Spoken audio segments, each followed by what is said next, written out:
বন্ধুসকল নমস্কাৰ কৰ্মচাৰী এজনৰ চাকৰি জীৱনৰ শেষ ভৰসাটো হৈছে OPS অৰ্থাৎ ওল্ড পেনশন স্কিম আৰু এই ওল্ড পেনশন স্কিমকেই ভিত্তি কৰি কৰ্মচাৰীজনে নিজৰ চাকৰি জীৱনৰ সময়সমূহ এটা আশাৰ মাজেৰে পাৰ কৰে আৰু এই ওল্ড পেনশন স্কিমৰ ওপৰতে এই কেইটা দিনত কেইটামান গুৰুত্বপূৰ্ণ ইনফৰমেশন বিভিন্ন সোশ্যাল মিডিয়া হওক বা বাতৰি কাকতৰ যোগেৰেই হওক প্ৰকাশ পাই আছে কাৰণ বৰ্তমান NPS এ কৰ্মচাৰীসকলক যিখিনি জলাকলা খুৱাইছে ইতিমধ্যে কৰ্মচাৰীসকলে সেই বিষয়ে অৱগত আৰু এই যি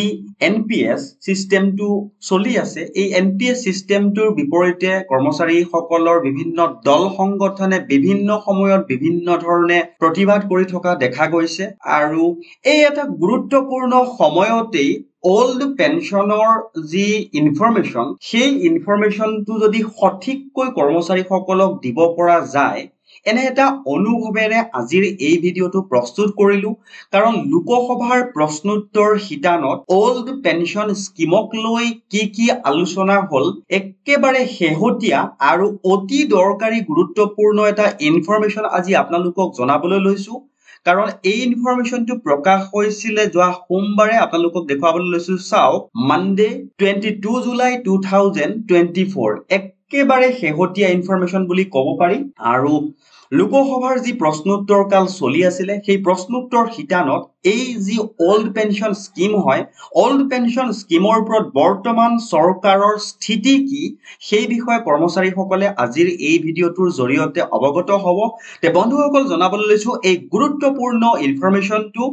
আৰু এই ইনফৰমেশনটো 22 জুলাই তাৰিখৰ আছিল আৰু আপোনালোকক জনাবলৈ লৈছো চাওক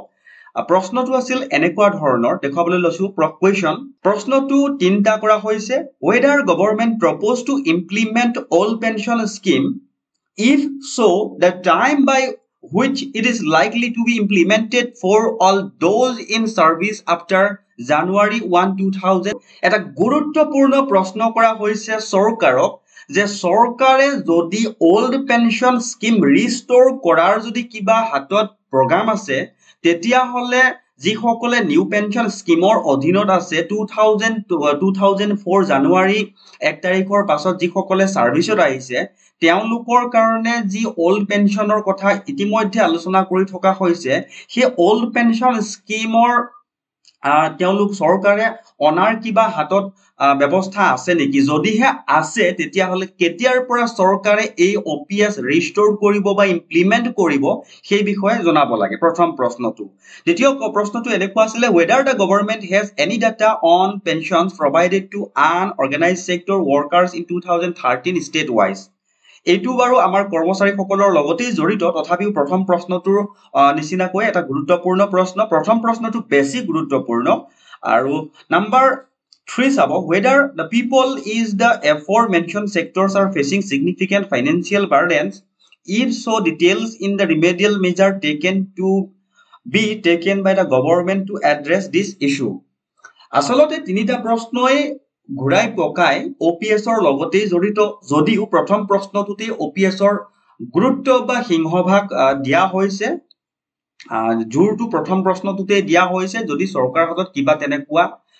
ইনফৰমেশন আছে তেতিয়া হলে জনাব লাগে তে বন্ধুসকল ইনফৰমেশনটোৰ সম্পূৰ্ণ সবিশেষ জনাবলৈ যত্ন কৰিম কাৰণ গুৰুত্বপূৰ্ণ ইনফৰমেশন বেছি যদি খৰখেদাকৈ কৈ যাওঁ হয়তো তেওঁলোকে যেটো প্ৰকাশ কৰিছে তাটা মোৰ কোৱাত অলপ গণ্ডগোলো হ'ব পাৰে গতিকে খুব লাহে ধীৰে খুস্তিৰে জনাবলৈ যত্ন কৰিছো আৰু আশা কৰো ভিডিঅটো আপোনালোকে সহযোগিতা কৰিব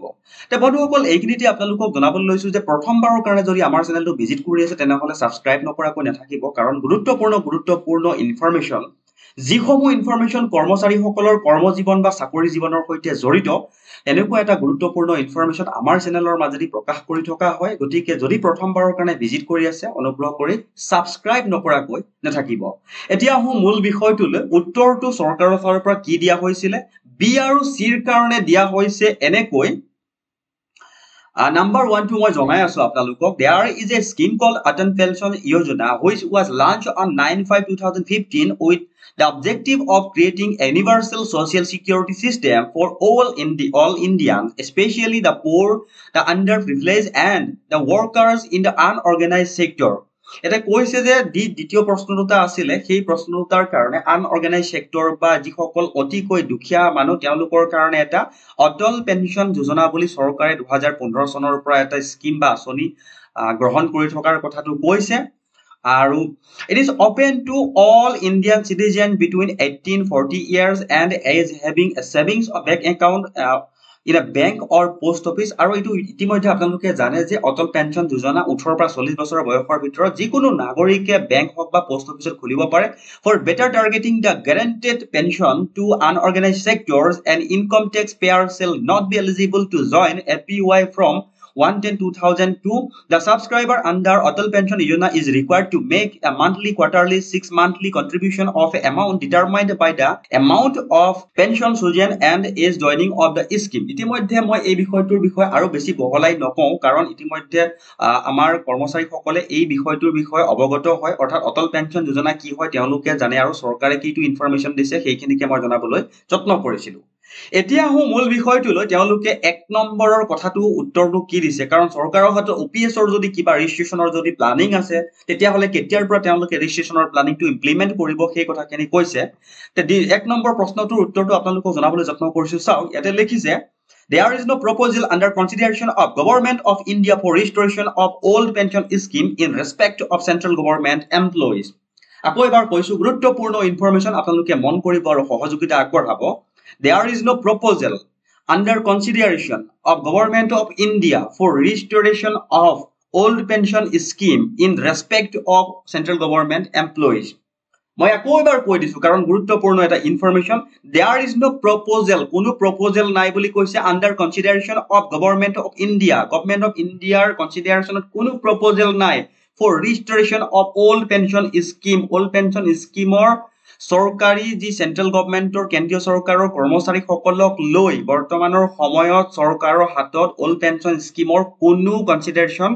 নাই বুলি প্ৰশ্নোত্তৰ কিতানত লোকসভাত স্পষ্টকৈ জনাই দিয়া হৈছে তে বন্ধুসকল এটা গুৰুত্বপূৰ্ণ ইনফৰমেশন আপোনালোকক শেহতীয়াকৈ জনাবলৈ পাই মই নিজেও সুখী হৈছো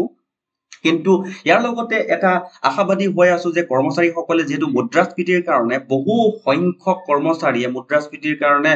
যুঁজিবলগীয়া হৈ আছে বস্তুৰ দাম আকাশলংঘী হৈ আছে বা কৰ্মচাৰী জীৱনৰ অন্তিম সময়ছোৱাত অৱসৰকালীন সময়ছোৱাত তেওঁলোকে যদি ওপিএছৰ আন্ডাৰত যদি আহে নিশ্চয়কৈ এটা আৰ্থিকভাৱে সকাহ পাব এই বিষয়ে ময়ো আশাবাদী বা সকলোৱে আশাবাদী হৈ আছে আৰু অনাগত দিনত চৰকাৰে এই ক্ষেত্ৰত যেহেতু মুদ্ৰাস্ফীতিও বাঢ়ি গৈ আছে কৰ্মচাৰীসকলৰ তেওঁলোকৰ জীৱনৰ প্ৰতি বা মানৱীয়তাৰ প্ৰতি লক্ষ্য ৰাখি ওল্ড পেঞ্চন স্কিমৰ ৰিষ্টৰেচনৰ ওপৰত কিবা এটা ইমপ্লিমেন্টেশন বা লব বুলি আমিও আশা কৰি আছো আৰু অনাগত দিনত যদি ওল্ড পেঞ্চন স্কিমৰ ওপৰত যদি গুৰুত্বপূৰ্ণ তেনেকুৱা ইনফৰমেশন প্ৰকাশ পায় তেনেহলে ডেফিনেটলি আমাৰ চেনেলৰ যোগেদি আপোনালোকক পোন প্ৰথমেই জনাবলৈ যত্ন কৰা হ'ব